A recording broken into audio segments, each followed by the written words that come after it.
చిన్ని అయితే వాళ్ళ మామయ్యతో ఇలా అంటూ ఉంటుంది, నువ్వు అసలు మా అమ్మకు అన్నయ్యవేనా? అలా అయితే ఇన్నాళ్ళు మా అమ్మని చూడడానికి ఎందుకు పోలీస్ స్టేషన్కి రాలేదు అని చెప్పి అడుగుతూ ఉంటుంది. అది విని వాళ్ళ మామయ్య అయితే ఏం సమాధానం చెప్పాలో తెలియక అలా మౌనంగా చూస్తూ ఉండిపోతాడు. తన గతాన్ని దీన్ని అన్నిటినీ గుర్తు తెచ్చుకొని. ఇంతలో అక్కడే ఉన్న కావ్య దగ్గరికి అయితే ఆ అమ్మాయి వెళ్ళి ఇలా అడుగుతూ ఉంటుంది, అసలు నువ్వు చిన్ని వాళ్ళ నాన్న దగ్గరికి ఎందుకు పంపించలేదు? మీ అన్నయ్య దగ్గరికి ఎందుకు పంపించావు? చిన్ని మీ అన్నయ్య దగ్గర ఉండడం కరెక్టా, వాళ్ళ నాన్న దగ్గర ఉండడం కరెక్టా అని చెప్పి అడుగుతూ ఉంటుంది.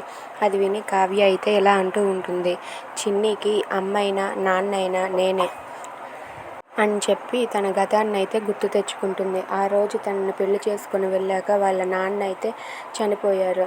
అది గుర్తు తెచ్చుకుని కావ్య అయితే చిన్నికి అమ్మ నాన్న రెండూ నేనే, చిన్నికి నాన్న అంటూ లేడు అని చెప్పి ఏడ్చుకుంటూ చెప్తుంది. అది విని ఆ అమ్మాయి అయితే అలా మౌనంగా ఉండిపోతుంది.